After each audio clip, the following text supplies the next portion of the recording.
Semangat pagi, Assalamualaikum warahmatullahi wabarakatuh.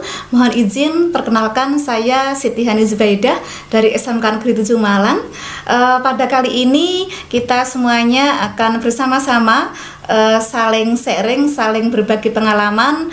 Nanti bisa dicat di kolom komentar. Tema kali ini adalah tentang pendidikan di Indonesia. Pemerintah sudah lama mengupayakan agar pendidikan di Indonesia semakin berkualitas. Nah, pada kali ini ada sebuah program yang sangat luar biasa, yaitu program Merdeka Belajar. Nah, salah satu program Merdeka Belajar tersebut adalah kita membahas tentang bagaimana sih sebenarnya pendidikan yang memerdekakan, yang seperti apa. Nah, salah satu filosofi tentang pendidikan yang memerdekakan disampaikan oleh Ki Hajar Dewantara. Di sini kami tuliskan merindukan. Nah, arti merindukan adalah kita belum sepenuhnya memahami filosofi Ki Hajar Dewantara, dan pada kali ini kita akan menggali bersama-sama dan semoga ke depan bisa melaksanakan sehingga program Merdeka Belajar dengan pendidikan yang memerdekakan ini bisa berhasil. Untuk selanjutnya kita akan mencoba mengkaji bersama pendidikan yang memerdekakan sebagai berikut.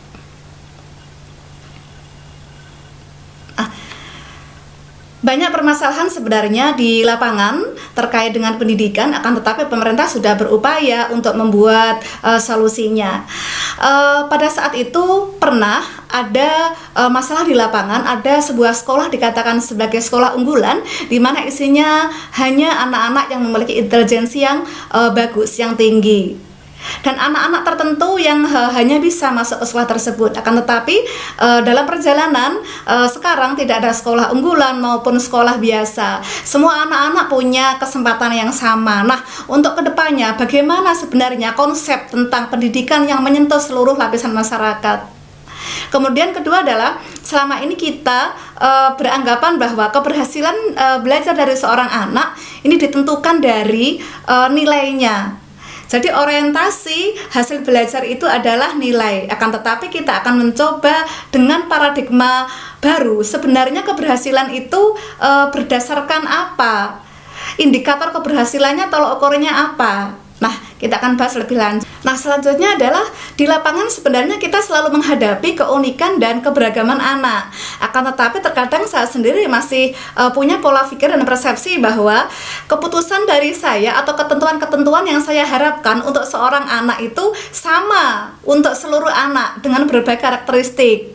Sehingga hal tersebut perlu kita coba mengubah dan membuka diri. Sebenarnya yang benar itu seperti apa gitu. Berikutnya adalah dalam proses perjalanan tentu seorang anak itu seringkali ada kekurangan atau kesalahan. Nah, kadang kita memberikan punishment dengan tujuan bahwa kesalahan anak itu selesai. Akan tetapi punishment itu bukan solusi yang tepat bagi tumbuh kembangnya seorang anak. Nah, sebenarnya kita harus bagaimana? Selanjutnya, terkadang seperti mata pelajaran fisika atau mungkin ya yang eksak ya, itu kita lupa bahwa seorang anak itu perlu bermain, sehingga terkadang dari fenomena, dari fakta, kemudian konsep mengarahnya adalah ke rumus dan hitungan. Ternyata seorang anak itu juga punya kebutuhan bermain, punya kebutuhan belajar dengan gembira. Nah, dari situlah kita akan mencoba membuka diri bagaimana menciptakan pembelajaran yang menyenangkan dan menggembirakan. Selanjutnya kita akan coba menggali dengan dasar pemikiran Bapak Ki Hajar Dewantara. Nah, pemikiran Bapak Ki Hajar Dewantara yang seperti apa? Sebenarnya banyak sekali pemikiran-pemikiran, akan tetapi saya pada kali ini hanya akan menyampaikan satu, asas Pancadharma, di mana salah satunya itu adalah tentang kemerdekaan anak, tentang pendidikan yang memerdekakan, di mana seorang anak itu dari asalnya memang sudah ada asas kodrat dan zaman. Mereka sudah terlahir dengan kodratnya, mereka sudah terlahir dengan akal pikirannya. Mereka juga ada pada zaman yang berbeda dengan kita. Dengan menyadari itu, maka pendidikan yang kita berikan ini tidak hanya menuntut mereka sesuai dengan apa yang kita mau, tapi kita menyadari bahwa mereka juga punya kodrat, di mana pendidikan ini sebenarnya bersifat sebagai penuntun. Apabila anak itu sudah baik, maka kecerdasannya dan kebaikannya ini akan membawanya kepada sebuah kesuksesan. Bagi anak-anak yang mungkin masih pernah ada salahnya, pendidikan ini yang akan meluruskan, sehingga asas kodrat zaman ini masih akan kita pertimbangkan dalam pendidikan. Berikutnya adalah nih, Patra Triloka. Nah, Patra Triloka kita selalu mendengar isinya adalah ing ngarsa sing tulodo. Saat kita berada di depan, tentu kita harus mampu menjadi seorang tauladan. Kita tidak hanya bisa memberikan sebuah perintah, tapi kita juga mampu memberikan sebuah tauladan. Ing madya mangun karsa. Ketika kita berada di tengah, kita harus bisa membuat semangat. Kita punya karya, kita punya ide-ide di mana semangat ini akan ditularkan dan akan diaplikasikan atau diterapkan oleh orang lain.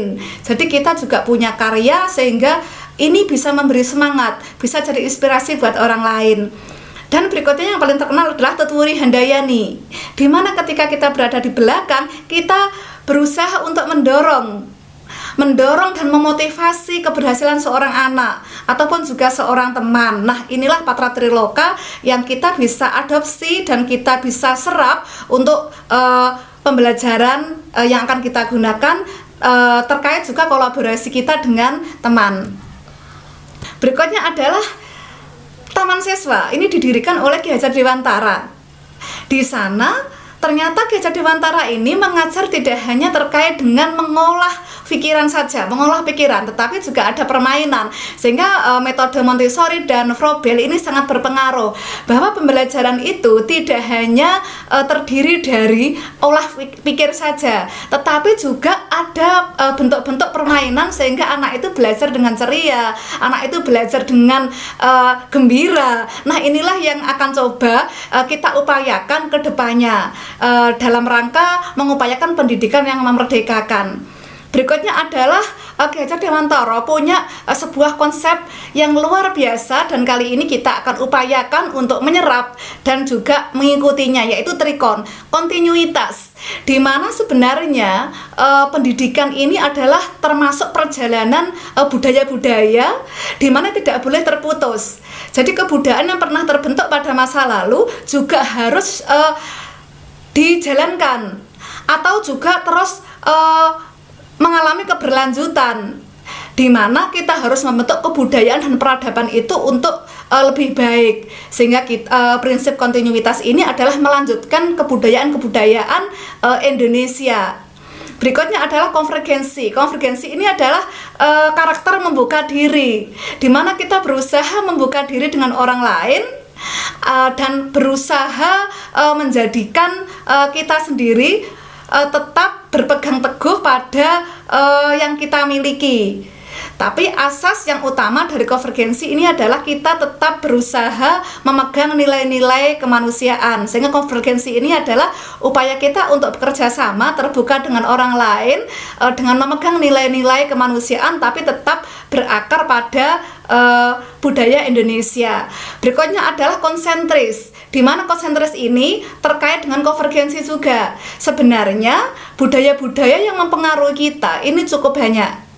Akan tetapi kita punya budaya yang berakar dari nilai-nilai luhur Indonesia sendiri. Nah, kita tentunya tetap harus memegang teguh nilai-nilai karakter itu sendiri.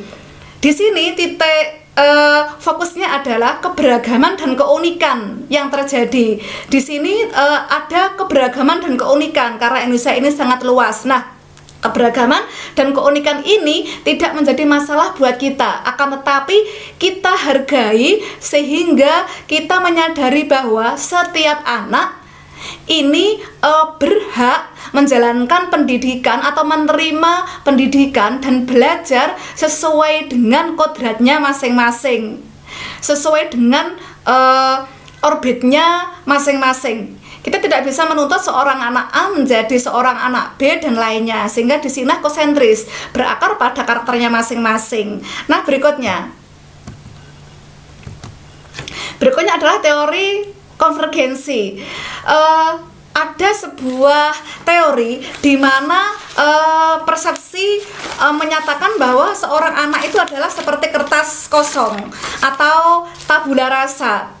Akan tetapi kali ini kita akan mencoba mengubah persepsi bahwa seorang anak itu ternyata bukanlah seperti kertas kosong, di mana kitalah yang menulisi kertas itu, di mana kita yang menentukan keberhasilan anak itu, kita yang menentukan nasibnya anak itu. Ternyata tidak demikian.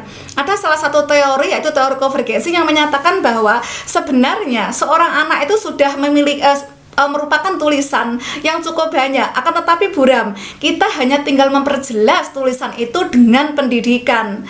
Jadi teori konvergensi adalah sebenarnya menggabungkan antara pikiran dengan lingkungan. Nah, pendidikan inilah yang berfungsi menciptakan lingkungan agar kodrat anak tersebut itu berjalan dengan baik dan benar, sehingga mencapai keberhasilan. Nah, selanjutnya kita akan membahas lagi keberhasilan apa sebenarnya yang akan dikatakan itu sebagai kemajuan pendidikan. Kita coba ulas kembali.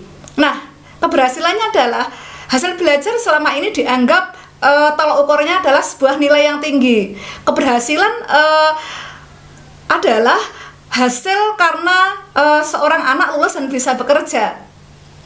Banyak persepsi yang mengatakan demikian. Kesuksesan hanya terjadi ketika anak itu memiliki nilai tinggi dan sukses bekerja. Akan tetapi sebenarnya Ki Hajar Dewantara telah menyampaikan, telah mengamanatkan bahwa keberhasilan itu adalah adanya budi pekerti, cipta rasa, karsa, dan pekerti. Di mana budi pekerti ini yang berakar, yang telah dibiasakan secara terus-menerus, maka akhirnya akan menjadikan keperadaban dan kebudayaan ini akan menjadi lebih baik. Nah, kesempurnaan budi pekerti ini arahnya ditujukan pada kebijaksanaan yang ada di Indonesia. Jadi harapannya hasil belajar dengan filosofi Ki Hajar Dewantara ini hasilnya tidak hanya berupa nilai, tapi juga adanya budi pekerti yang baik menuju kesempurnaan budi pada kebijaksanaan, yang akhirnya di Indonesia ini terbentuk sebuah peradaban dan kebudayaan di mana menjunjung tinggi budi pekerti. Berikutnya kita akan coba lagi.